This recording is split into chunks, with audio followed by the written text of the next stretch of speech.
भगवंताच्या भक्तिमय वातावरणामुळे भगवंतांनी सुद्धा आज मनावरती घेतलं आणि जिल्हा नियोजन समितीला आपली मागणी मान्य केली. आपल्याला तीर्थक्षेत्राला दर्जा दिला. माननीय पालकमंत्री आणि जिल्हाधिकारी यांच्या सहीनं आमच्या सगळ्या सदस्यांच्या सहीनं शासनाकडे रवानाही झालाय. आज मोठ्या पद्धतीचं वर्गाचं तीर्थक्षेत्राचा दर्जा येणाऱ्या 2 महिन्याच्या कालावधीमध्ये आपल्याला या ठिकाणी माझ्या माहितीप्रमाणे एकादशीचा मला योग यावा अशी मी भगवंतांनी प्रार्थना करतो. कारण ह्या सगळ्या गोष्टी भगवंतांनीच सगळ्यांच्या डोक्यामध्ये घातले. आज ज्या अडचणी होत्या आपल्या भक्त निवासाच्या वगैरे ते भक्त निवास सुद्धा आपल्याला मंजूर झाले. त्याचंही काम आपण लवकर करतोय. कारण आपण सांगितल्याप्रमाणे एकादशीचं महत्व पंढरपूरला, द्वादशीचं महत्व बार्शीला.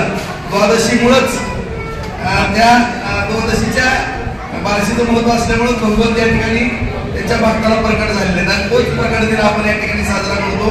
त्यामुळं मराठवाडा विदर्भातून संपूर्ण कर्नाटकमधून येणारे वारकरी पंढरपूरला जाताना आपल्या बार्शीवरून जातात.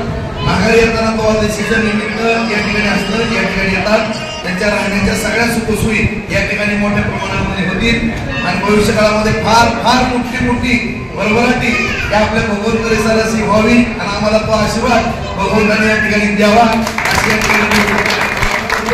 आणि पुढचा परिषदेत सुद्धा भगवंत महोत्सव अत्यंत देखणा सोहळा आपण सगळेजण भगवंताच्या आशीर्वादाने साजरा करू अशी या ठिकाणी भगवंताची प्रार्थना करून सर्व भक्तांचे पुन्हा एकदा एवढं हिरीनं भाग घेतला त्याबद्दल आभार व्यक्त करतो. खास करून मीडिया आज तुम्हाला मी शेवट ठेवलाय. कारण या ठिकाणी तुम्हाला काही गोष्टी सांगायच्या.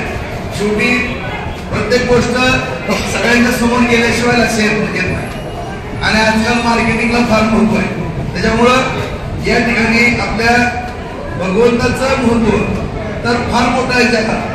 आज जगाच्या पाठीवरती एकमेव मंदिर आपल्या बार्शीमध्ये आणि मूळ दशावताराच्या अगोदरचा मूळ अवतार हा बार्शीमध्ये. त्यामुळं हे महत्व आपल्या मीडियाच्या माध्यमातून जगातल्या सर्व भगवंत भक्तांपर्यंत पोहोचवण्याची जबाबदारी खास करून तुमच्या मीडिया समोर आहे. निश्चितपणानं तुम्ही ही जबाबदारी पार पाडा. भगवंताची आपली जुनी आख्यायिका आहे त्यातले पुष्पावतीचा पण विषय गोरी विषय आपण हातामध्ये घेतलेला आहे आणि अशा रीतीनं तीर्थक्षेत्राचा दर्जा, भक्त निवास या सगळ्या गोष्टी आपण या ठिकाणी करतो. हे सगळं महत्व आपण पत्रकार बांधवांनी सगळ्यांच्या समोर द्यावं. आज आणखी या ठिकाणी भगवंत चरणी एक प्रार्थना करतो महाराज की गेली 2 वर्ष झालं सातत्यानं आपण दुष्काळाच्या छायेमध्ये आहोत. आज जर पाहिलं तर प्रचंड शेतीच्या पाण्याचा दर्जा सोडून म्हणून पिण्याच्या पाण्याकरता सुद्धा आपल्या माता भगिनी रस्त्याला भटकतात. सगळी धरणं कोरडी पडलेत, सगळे तलाव कोरडे पडलेत. आज तो पाऊस पाळावा अशी या ठिकाणी भगवंत चरणी प्रार्थना करतो. मला आठवत आहे 2014ला दुष्काळ पडला होता. मी आठवड्यात एकदा देवाला येत होतो महाराज आणि मी दंडवट घातला.